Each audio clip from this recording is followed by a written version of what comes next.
Magandang araw po sa inyong lahat. Kumusta po kayo?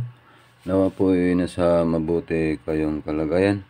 Ano man po ang inyong mga gawain sa ngayon. Welcome po sa GB Ros TV.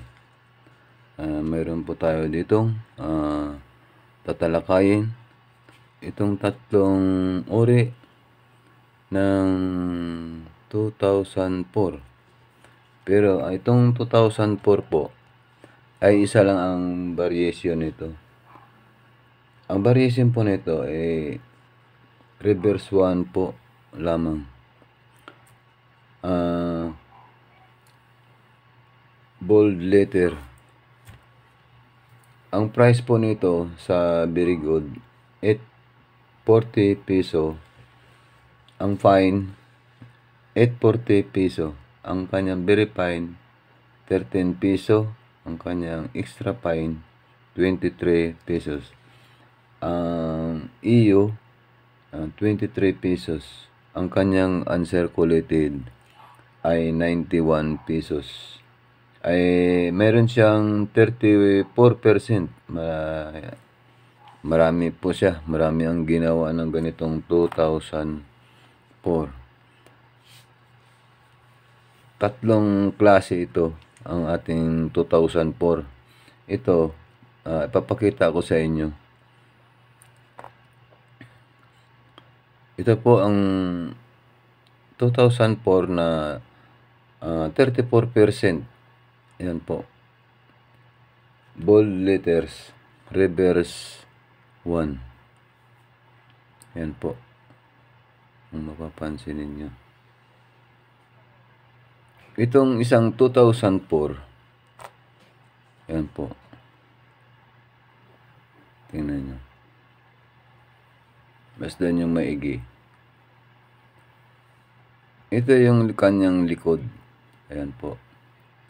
May pinagkaiba siya rito sa isang 2004. Yan. Yan po. Ito yung isa. Ito tinatawag na Mint Pros po. Yan. Mint Pros 2004. Ito yung kukuliktahin po ninyo. 2000 na Mint Pros 2004. Yan po. Hindi na maganda ang kanyang kondisyon. Marami siyang gas-gas. Ayan po. Masilaw. Ayan. Parang may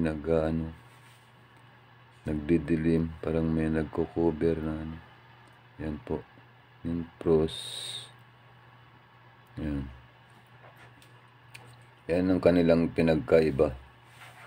Ayan po. Yan. Yung likod, ang ganda. Yan ang tinatawag na Mint Pros. At itong isa naman, ito po. Ito yung tinatawag na Blacktone Pros 2004. May isa pa ako nito eh.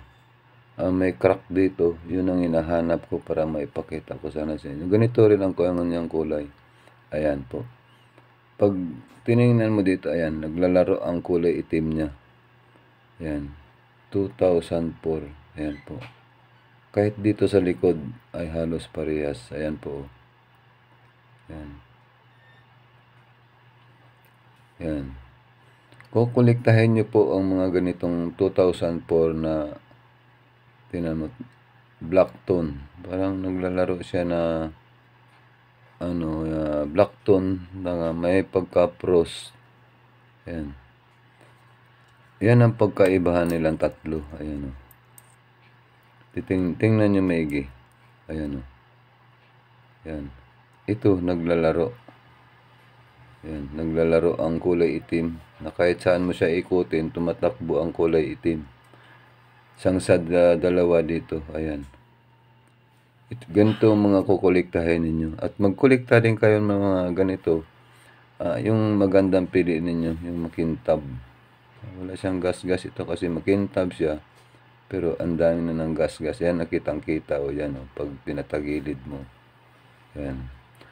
Yung makintab siya na walang ganitong makikita ka na mga scratch na yan. Ayan o. Yan.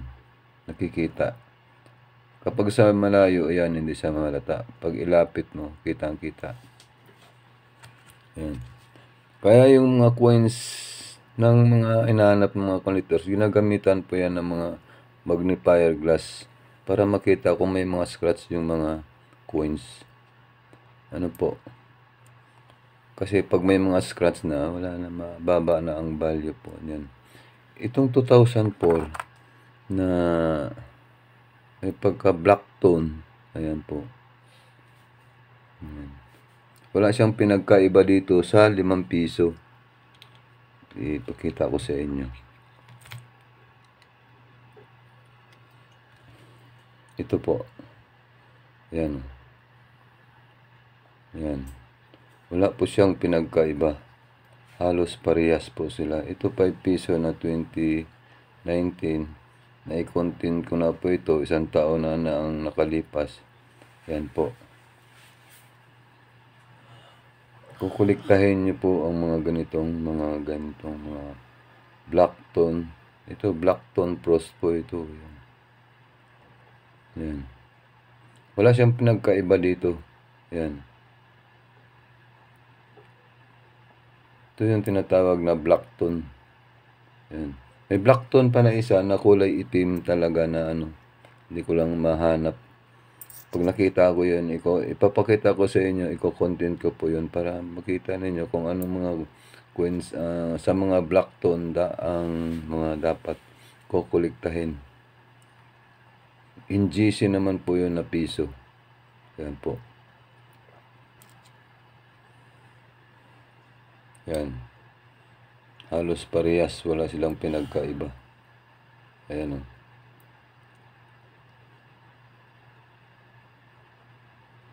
Okay po. Maraming salamat po sa inyong panonood. Sa pag-subaybay sa aking mga videos. Nawa po nakapagbigay ako ng impormasyon dito sa inyo para dito sa mga coins natin na dapat kolektahin. Shout out pala kay Frederick Villar. Shout out po sa inyo. Salamat po sa inyo sa pagsubaybay nyo sa aking mga videos. Shout out po sa inyong lahat. Maraming salamat po sa inyong lahat. Huwag nyo sanang kalimutan na mag-like, mag-share, mag-subscribe. Pakipindot na rin po ng notification bell para updated po tayo sa mga susunod natin mga videos. Okay po, maraming salamat po sa inyong lahat. Bye-bye.